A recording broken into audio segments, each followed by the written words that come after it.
প্রিয় দর্শক, প্রীতি এবং শুভেচ্ছা নিন।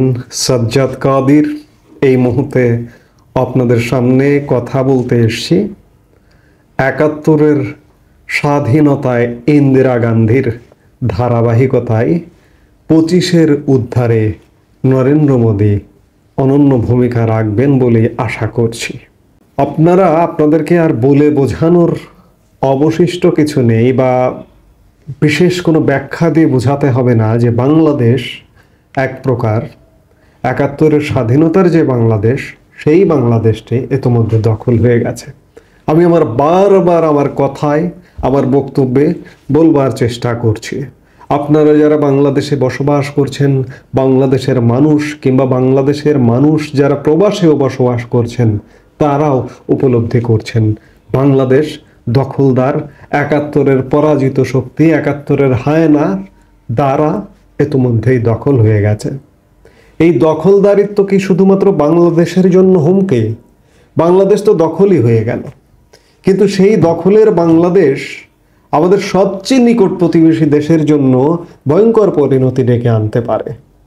যেমন করে ১৯৭১ সালে যদি বাংলাদেশ পরাজিত হতো, তাহলে পাশের দেশটির জন্য ভয়ানক পরিণতি ঘটত। বিশেষ করে ৪,০০০ কিলোমিটারের বেশি যে সীমান্ত অঞ্চল, যে সীমান্ত রাজ্যগুলো, সেই রাজ্যগুলোর জন্য ভয়ানক পরিস্থিতি তৈরি করত। কিংবা যে 7 সিস্টার্স, বাংলাদেশের সাথে লাগোয়া ভারতের যে 7টি রাজ্য, সেই রাজ্যগুলোর জন্য ৭১-এর বাংলাদেশ যদি পরাধীন হতো বা স্বাধীনতা অর্জন করতে না পারত, তাহলে আজ হয়তো এতদিনে সেই 7 সিস্টার্সও থাকতো না। ঠিক একই পরিস্থিতি দাঁড়িয়ে গেছে আজকে 2025-এ। 2025-এ যদি বাংলাদেশ হেরে যায়, বাংলাদেশ যদি পুরোপুরি দখল হয়ে যায়, বাংলাদেশ যদি স্বাধীনতা হারায়, তাহলে এই যে রাজ্যগুলো, আমাদের সীমান্ত যে রাজ্যগুলো আছে, ৪,০০০ কিলোমিটারের আশপাশ দিয়ে যে চারিদিকে পশ্চিমবঙ্গ, প্রধান রাজ্য হচ্ছে পশ্চিমবঙ্গ, এবং বাকিগুলো যেগুলো আছে সেগুলো সহ 7 সিস্টার্স, অর্থাৎ ভারতের প্রায় ১০-১২টা রাজ্য একটা হুমকির মুখে পড়বে। এই জন্যই ভারতের মাথা ব্যথা, এই জন্যই ভারতের তৎকালীন প্রধানমন্ত্রী ইন্দিরা গান্ধী আমাদের স্বাধীনতা মুক্তিযুদ্ধে নিজ দেশে এবং আন্তর্জাতিক বিষয়ে এবং আন্তর্জাতিক বিশ্বে জনমত গঠনে অসামান্য ভূমিকা পালন করেছিলেন। আমাদের মুক্তিযুদ্ধের উষালগ্ন থেকে শুরু করে আমাদেরকে ট্রেনিং দিয়ে, আমাদেরকে প্রশিক্ষণ দিয়ে, আমাদেরকে অস্ত্র দিয়ে, আমাদেরকে খাদ্য দিয়ে, আমাদেরকে আশ্রয় দিয়ে যেমন অসামান্য ভূমিকা পালন করেছিলেন, তেমনি আন্তর্জাতিক বিশ্বে গুরুত্বপূর্ণ ভূমিকা পালন করেছিলেন। বিশেষ করে সেই সময়ের ভারতের মিত্রশক্তি, প্রধান মিত্রশক্তি রাশিয়াকে নিয়ে একজোটে কাজ করে। মার্কিন যুক্তরাষ্ট্র বিপক্ষে ছিল, চীন বিপক্ষে ছিল, ভারত, এবং তার প্রেক্ষিতেই আমরা ১৯৭১ সালের স্বাধীনতা অর্জন করেছিলাম। আজকে 2024-এর ধারাবাহিকতায় 2025-এও একই ঘটনার পুনরাবৃত্তি। পুরোপুরি আমরা হয়তো এখনো বুঝতে পারছি না যে বাংলাদেশ, সেই বাংলাদেশ নামটি পরিবর্তন হয়নি। এখনো পর্যন্ত পতাকা উঠতে দেখছি, মানচিত্রটা এখনো পর্যন্ত ঠিক থাকতে দেখছি, কিন্তু এভাবে চললে একটা পর্যায়ে এগুলো কিচ্ছু ঠিক থাকবে না, এগুলো বিকৃত হয়ে যাবে। আমার স্বাধীনতা বিকৃত হয়ে যাবে, আমার মানচিত্র বিকৃত হয়ে যাবে, আমার জাতীয় সঙ্গীত বিকৃত হয়ে যাবে।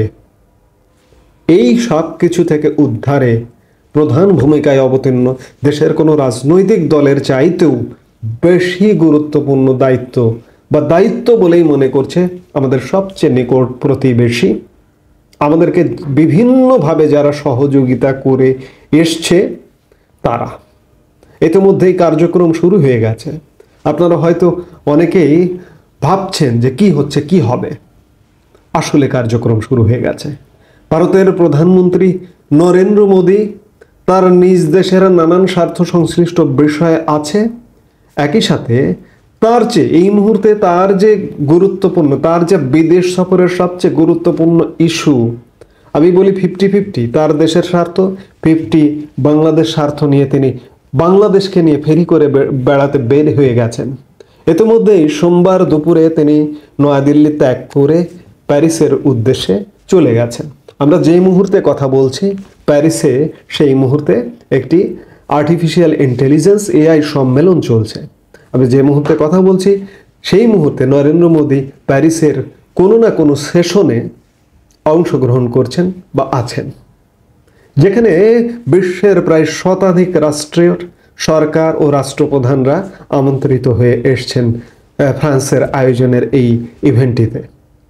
অথচ দেখুন, এই মোহাম্মদ ইউনূস, বাংলাদেশের যে বর্তমান অন্তর্বর্তী সরকারের প্রধান উপদেষ্টা, মোহাম্মদ ইউনূসকে আপনারা বাংলাদেশের কিছু মানুষ প্রভু বানিয়ে ছেড়েছেন, দেবতা বানিয়ে ছাড়ছেন, যে সারা বিশ্বে তার অবস্থান এই সেই ইত্যাদি।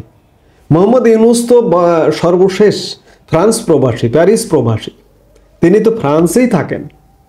কই, এই যে এত বড় একটা এআই সম্মেলন হচ্ছে, তিনি তো আমন্ত্রণ পাননি, তিনি তো সেখানে যাননি।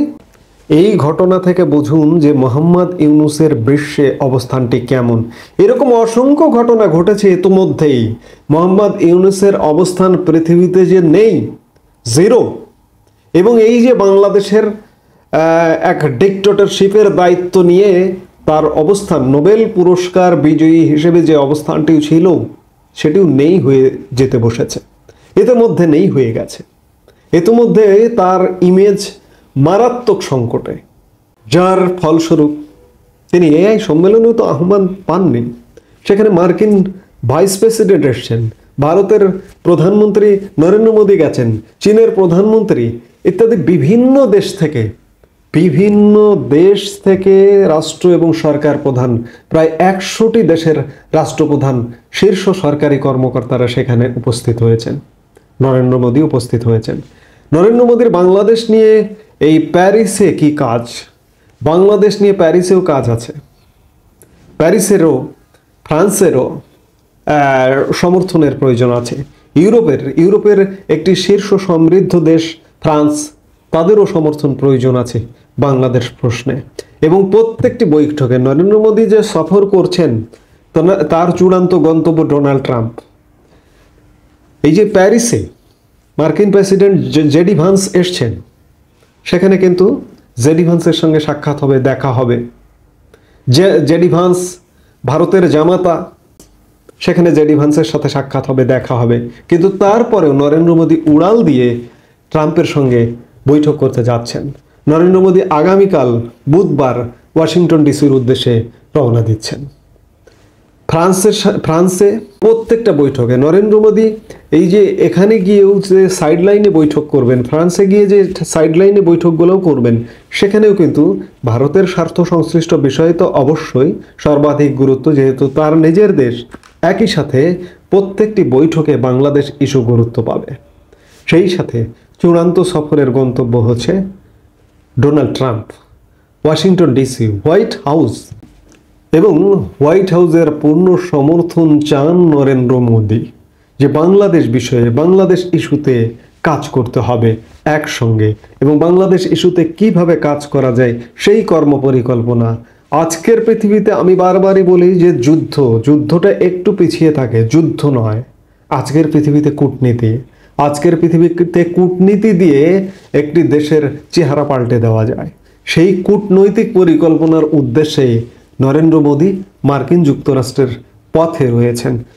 প্যারিস হয়ে মার্কিন যুক্তরাষ্ট্র ওয়াশিংটন ডিসির পথে রয়েছেন তিনি। সেই জায়গা থেকে আমরা আশা করছি বা প্রত্যাশা করি, বাংলাদেশের আকাশে যে একটা কালো মেঘ দেখা যাচ্ছে, এই মেঘটা যত কালো হচ্ছে, আকাশটা তত পরিষ্কারের একটা লক্ষণ দেখা যাচ্ছে।